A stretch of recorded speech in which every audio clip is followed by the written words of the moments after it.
warahmatullahi wabarakatuh.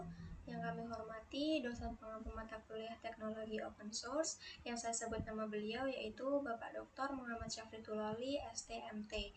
Perkenalkan, kami dari tim Kubernetes yang beranggotakan 4 orang dari kelas B. Yang pertama yaitu Syahlana Tilahinelo dengan NIM 531422026. Yang kedua Arya Duta Pratama Putra dengan NIM 531422027. Yang ketiga Nadia Sake dengan NIM 531422030. Dan yang keempat saya sendiri Elsa Dwi Utami dengan NIM 531422039. Izinkan saya untuk menyampaikan materi yang pertama. Pada pendahuluan, Kubernetes adalah sebuah teknologi open source yang bertujuan untuk mengelola kontainer. Dikembangkan oleh Google pada tahun 2014 dan kini diawasi oleh CNCF atau Cloud Native Computing Foundation. Kubernetes membantu penjadwalan dan peluncuran aplikasi berbasis kontainer. Selanjutnya, di sini kami memilih instansi atau perusahaan Grab. Grab didirikan pada tahun 2012 untuk meningkatkan efisiensi transportasi di kawasan Asia Tenggara. Mulai dari aplikasi taksi sederhana, kemudian Grab berkembang menjadi super aplikasi yang menawarkan layanan transportasi seperti GrabCar dan GrabBike. Lalu pengiriman makanan yaitu GrabFood hingga layanan keuangan digital yaitu GrabPay. Hingga saat ini Grab beroperasi di berbagai negara di Asia Tenggara dan memiliki valuasi lebih dari 10 miliar dolar. Grab adalah startup dekakorn pertama di kawasan ini yang menangani jutaan transaksi harian, menjamin kualitas layanan yang konsisten untuk berbagai fitur dalam satu aplikasi. Baik, perkenalkan, nama saya Nadia Sake dengan NIM 531422030. Jurusan Teknik Informatika, Fakultas Teknik, Prodi Sistem Informasi. Jadi di sini saya akan menjelaskan tentang relevansi Kubernetes untuk Grab. Sebagai super aplikasi, Grab menghadapi tantangan dalam menangani skala layanan besar, lonjakan pengguna pada jam sibuk, dan kebutuhan integrasi antara layanan seperti GrabFood, GrabCar, dan GrabPay. Adapun manfaat Kubernetes untuk Grab, yaitu pertama ada autoscaling. Secara otomatis, menambah atau mengurangi sumber daya aplikasi berdasarkan kebutuhan. Kedua ada high availability, yaitu menjamin layanan tetap berjalan bahkan jika ada kegagalan pada sebagian sistem. Yang ketiga, manajemen infrastruktur yang sederhana, yaitu mempermudah pengembang untuk mengelola berbagai layanan yang terintegrasi dalam super aplikasi Grab. Selanjutnya ada keunggulan Kubernetes. Ada 5 keunggulan Kubernetes yaitu pertama ada skalabilitas tinggi. Kubernetes dapat menangani lonjakan pengguna secara otomatis melalui fitur horizontal path autoscaler atau HPA. Yang kedua ada reliabilitas aplikasi. Dengan fitur self-healing, Kubernetes memastikan aplikasi tetap berjalan meskipun ada kegagalan di sebagian infrastruktur. Ketiga ada isolasi dan keamanan. Kubernetes memastikan layanan yang berbeda berjalan secara terisolasi, memberikan perlindungan ekstra pada data sensitif seperti transaksi GrabPay. Keempat, ada efisiensi biaya operasional. Memanfaatkan sumber daya komputasi secara optimal dengan mengurangi kebutuhan server fisik yang berlebihan. Yang terakhir, ada dukungan CI atau CD, atau bisa disebut dengan Continuous Integration atau Continuous Deployment, yaitu mempermudah pengembangan dan pembaruan aplikasi tanpa downtime. Selanjutnya ada analisis kebutuhan bisnis Grab, yaitu pertama ada identifikasi kebutuhan bisnis, yaitu ada skalabilitas, menangani jutaan transaksi per hari untuk berbagai layanan. Selanjutnya ada high availability, yaitu menjamin ketersediaan layanan 24/7 khususnya untuk aplikasi pembayaran seperti GrabPay. Selanjutnya ada manajemen infrastruktur, yaitu mengelola layanan berbagai kontainer secara terpusat dan efisien. Adapun dampak potensial Kubernetes, yaitu pertama, produktivitas pada tim pengembang.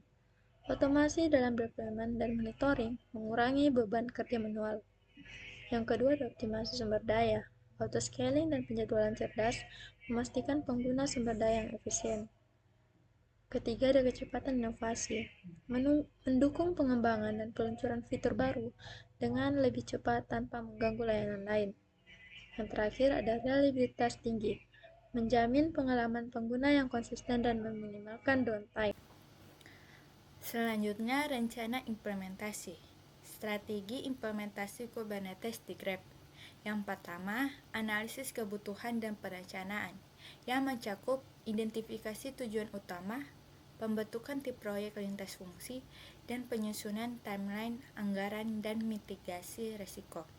Yang kedua, instalasi dan pengaturan infrastruktur, yang mencakup penerapan klaster multi-zona untuk high availability, konfigurasi horizontal pod autoscaler dan cluster autoscaler, dan pembentukan namespace untuk memisahkan lingkungan. Yang ketiga, migrasi dan integrasi layanan, yang mencakup migrasi bertahap layanan ke Kubernetes, packaging layanan dengan Helm charts, dan uji performa dan simulasi lonjakan trafik. Selanjutnya, pelatihan tim dan penguatan keamanan, yang mencakup pelatihan teknis dan implementasi RBAC dan network police. Terakhir, implementasi penuh dan monitoring, yang mencakup deployment otomatis dan monitoring real time dan evaluasi performa dan optimasi berkelanjutan. Selanjutnya, pembentukan tim dan peran. Yang pertama, DevOps Engineering, yang bertugas mengelola horizontal pod autoscaler dan cluster autoscaler untuk menangani lonjakan permintaan.